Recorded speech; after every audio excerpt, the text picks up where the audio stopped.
एक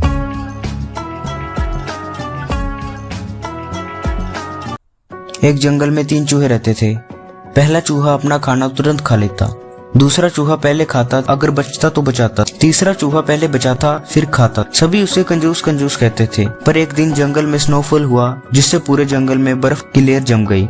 पहले और दूसरे चूहे के पास खाने को कुछ नहीं था।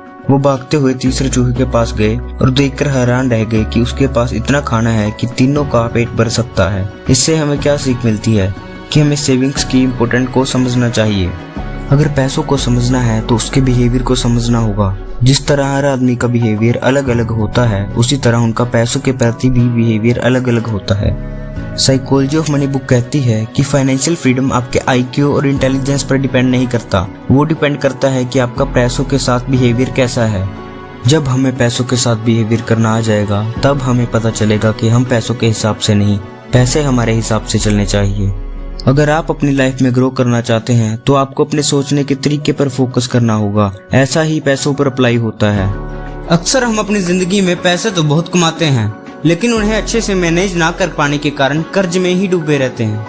अमीर होना उस बात पर डिपेंड नहीं करता कि आप कितना पैसा कमाते हैं। आपका बिहेवियर ही आपको बताता है कि आप अपने पैसों को अच्छे से मैनेज करेंगे या फिर ज्यादा से ज्यादा पैसे कमाने के बाद भी पैसों के साथ अपनी रिलेशन खराब करेंगे। हमारी जिंदगी एक बाल्टी की तरह हो गई है, जिसमें एक छेद है और पानी बाहर निकल रहा है। वो बाल्टी कभी नहीं भर सकती। हमारी जिंदगी भी ऐसी ही हो गई है। ये बाल्टी का छेद और कुछ नहीं, हमारी डिस्ट्रैक्शन है, जो हमें फाइनेंशियली फ्री होने नहीं दे रहा। चलिए जानते हैं पैसे मैनेज करने का रूल क्या है। अगर आपको भी अपने पैसे मैनेज करने में दिक्कत आ रही है तो ये वीडियो आपके लिए है। पॉइंट 1, आपको कुछ खरीदने से पहले ये सोचना होगा कि क्या हम सच में इसे अफोर्ड कर सकते हैं। अगर नहीं तो इस चीज को मत खरीदना। याद रखना, इस रूल से काफी लोगों के पैसे बच सकते हैं। पॉइंट 2, अपनी चीजों का ख्याल रखें, बेवजह चीजें बर्बाद ना करें। और ये बात हर चीज पर लागू होती है। फॉर एग्जाम्पल कपड़े। अगर आप अपने कपड़े अच्छे से मैनेज करते हैं तो वो कपड़े 2 गुना चलते हैं। पॉइंट 3, आप अपना पैसा बेफिजूल की चीजों में ना गवाएं, जैसे लेट नाइट क्लब में पार्टी करना, alcohol, cigarette.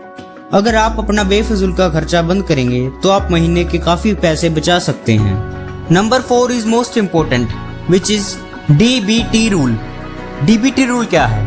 Developing, budgeting and tracking rule. Developing, अपने इनकम और खर्चे नोट करना, जिससे आप अपने बेफिजूल के खर्चे देख सकते हैं और अगले महीने उन खर्चों को अवॉइड कर सकते हैं। बजट, आप अपना मंथली एक्सपेंस देखने के लिए एक अच्छा बजट बनाएं। पैसों का सही से उपयोग करने के लिए बजट बनाए जाते हैं।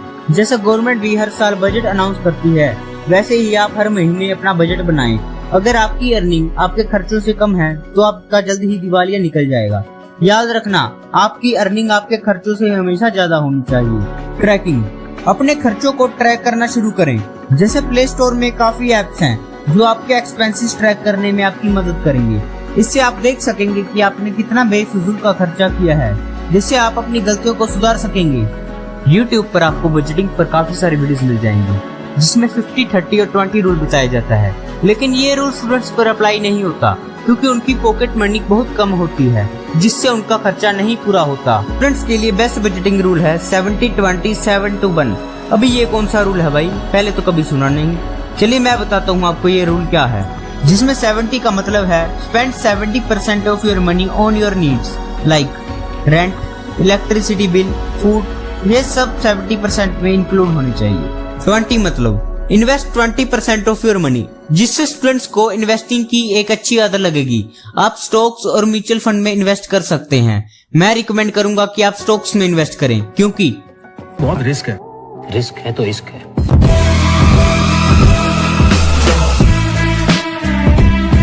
7 मतलब save 7% of your money for your desires, like अगर आपने कहीं घूमने जाना है, कोई गैजेट लेना है या फिर बंदी के साथ डेट पर जाना है या मेरी तरह सिंगल ही हो, चलो छोड़ो।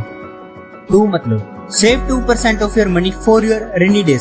समझो आपके पैसे खत्म हो गए हैं और आपको पैसों की सख्त जरूरत है, और ये पैसे आपके बुरे वक्त में काम आएंगे। याद रखना, इमरजेंसी फंड हमेशा आपकी इनकम का 6 गुना होना चाहिए।